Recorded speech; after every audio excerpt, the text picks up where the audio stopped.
என்பவரிடமும் உயர்கல்வியை மௌலவி சையது முஹம்மது குனாஜி மற்றும் பல்வேறு ஆசிரியர்களிடமும் கற்றுத் தேர்ந்தார்.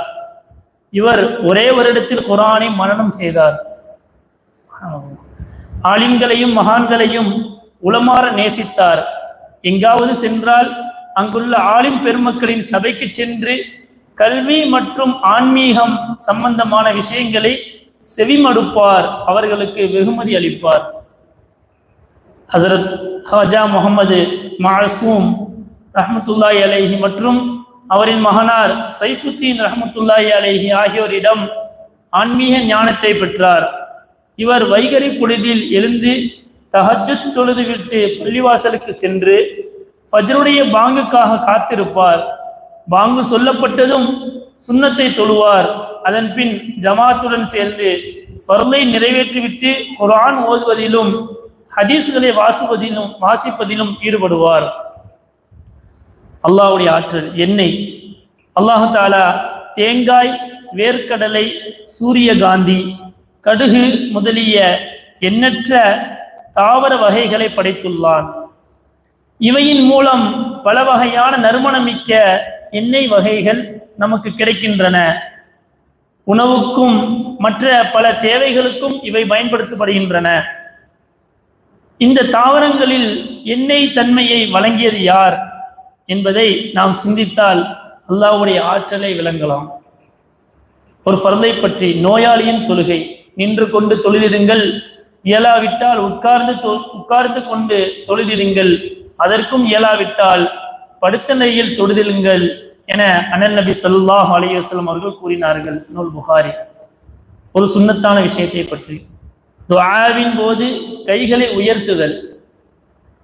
நபி ஸல்லல்லாஹு அலைஹி வஸல்லம் அவர்கள் துஆவின் போது, துஆ செய்யும் போது தம் அக்குள் தெரியும் அளவுக்கு கைகளை உயர்த்துவார்கள்.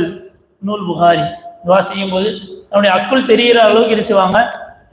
கைகளை உயர்த்துவார்கள். ஒரு முக்கியமான அமலின் சிறப்பு காலையின் துஆ. இந்த துஆவை எவர் ஒரு நாளில் ஒரு முறை ஓதுவாரோ அவரின் கால் பங்கு உடலை நரகிலிருந்து அல்லாஹ் தஆலா விடுவிக்கிறான். இருமுறை ஓதினால் அரை பங்கு உடலையும், 3 முறை ஓதினால் முக்கால் உடலையும், 4 முறை ஓதினால் முழு உடலையும் அல்லாஹ் தஆலா நரகிலிருந்து விடுவிக்கிறான் என நபி ஸல்லல்லாஹு அலைஹி வஸல்லம் அவர்கள் கூறினார்கள்.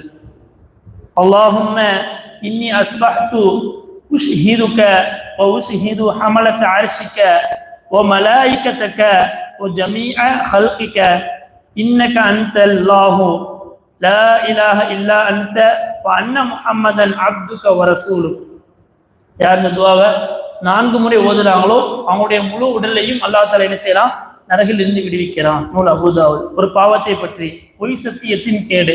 நபி ஸல்லல்லாஹு அலைஹி வஸல்லம் அவர்கள் கூறினார்கள், பிறரின் சொத்தை அபகரிக்கும் நோக்கத்தில் பொய் சத்தியம் செய்பவர் மறுமை நாளில் அல்லாஹ் வெறுப்பாக உள்ள நிலையில் அவனை சந்திப்பார். நூல் அபூதாவுத். உலகத்தை பற்றி, உலகம் நம்பத்தகுந்ததல்ல. இந்த உலகத்தின் உதாரணமானது ஒரு துணியை அதன் ஒரு நுனியிலிருந்து வெட்டி வந்து அடிப்பகுதியில் ஒரே ஒரு நூல் மட்டும் இருக்கும் அளவு வெட்டாமல் விட்டுவிட்டு அந்நூலை எதிலாவது கட்டி தொங்கவிட்டால் அந்த துணி எப்போதும் அருந்து விழலாம். அது போன்றுதான் இவ்வுலகமும் எப்போதும் கைவிட்டு போகலாம் என்று அண்ணல் நபி ஸல்லல்லாஹு அலைஹி வஸல்லம் அவர்கள் கூறினார்கள். மறுமையை பற்றி, கியாமத்தில் பூமி அதிரும். அல்லாஹ் கூறுகிறான், பூமி பெரும் அதிர்ச்சி அடையும் போது, இன்னும் பூமி தன் சுமைகளை வெளிப்படுத்தும் போது அதற்கு என்ன நேர்ந்தது என்று மனிதன் கேட்கும்போது அந்நாளில் அது தன் செய்திகளை அறிவிக்கும். அவ்வாறு அறிவிக்குமாறு உம்முடைய இறைவன் அதற்கு உத்தரவிட்டதனால். சூரத்து ஜில்சால். நபிவழி மருத்துவம். சிறுகாவின் பயன்கள். காடி குழம்பு ஆணம் எவ்வளவு மேலானது என நபி ஸல்லல்லாஹு அலைஹி வஸல்லம் அவர்கள் கூறினார்கள். நூல் முஸ்லிம்.